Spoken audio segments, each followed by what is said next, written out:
You guys ready? Yep. Coach, a pretty good level of aggression out of your team. It's got to be encouraging to see guys really getting after it. Yeah, it's been a really competitive 5 days. I thought everybody competed really hard today, so was really happy with both sides. About a day that normally pads would go on, is it kind of getting to that point where guys are just itching to hit a little bit more?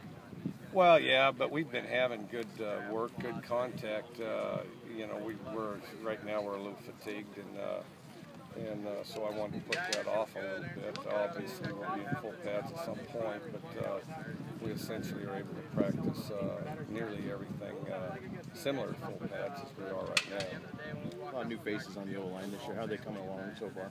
I think they're doing good. They've had an incredible amount of reps. And then I think that they've responded pretty well, and they're really doing a good job pushing through. Mike, at what point did you kind of get the sense that maybe Luke might be better than a typical walk-on? Really, when we recruited him. You know, when we recruited him, he just had a strange path. You know, because he'd gone down to California, played a season when he was a sophomore, and then they moved back to Utah because of the transfer rule. He didn't play his junior year, so he didn't get to play. And then, of course, he had a huge senior year, and by then, some folks kind of pass over him, and then, well, not everybody went to Logan, Utah. So, anyways, we were really happy to have him, and I thought from the beginning he was pretty good. Do you think he's playing better now or at a higher level even than he was at the end of spring ball? No question. Mainly from the neck up, but physically he's always been able to play and do a lot of good things. Do you think some of that neck up is maybe confidence, knowing that he's pretty secure in that backup role?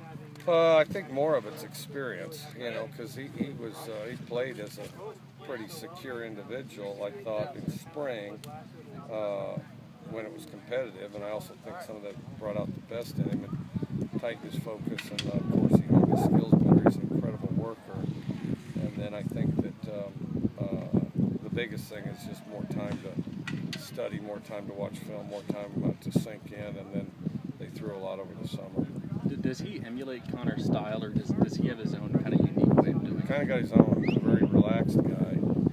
One of his biggest strengths, probably his biggest strength, is as good as nearly anybody I've dealt with, is regardless of the previous play, whether it's a great play or a bad play, you know, he's very calm. I mean, he's very calm and has the ability to focus on just the individual play itself, you know, regardless of the situation or what happened before.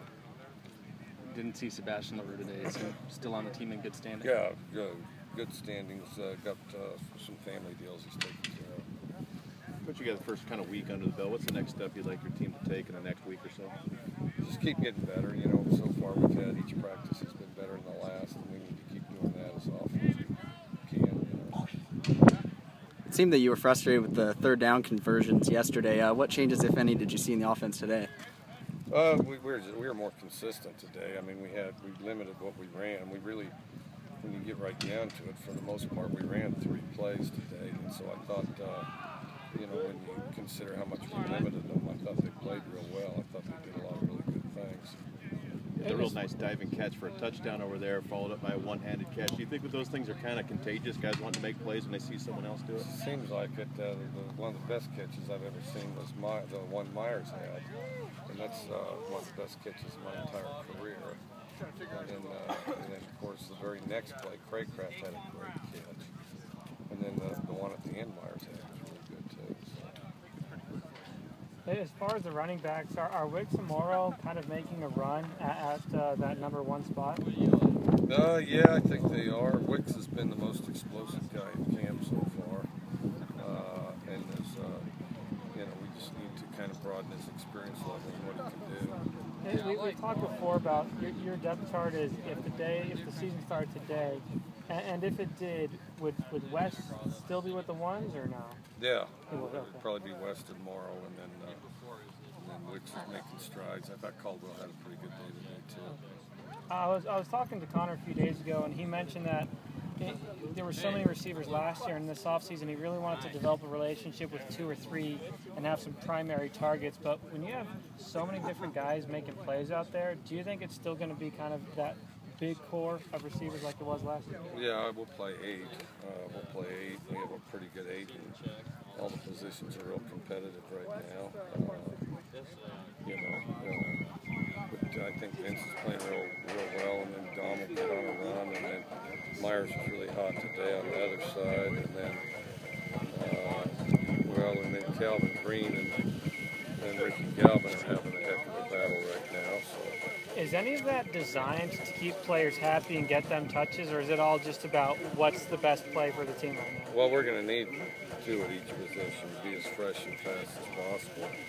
So we do plan to roll them in, and we played with it. You know, that's what you want to play with. It's 8. Mike, what's the threshold you would think a freshman would have to play for you to want to burn his red shirt or get him in? He's in the 2 deep. I mean, it's about as simple as that. If you're in the 2 deep, you play. Thank you. Thank you.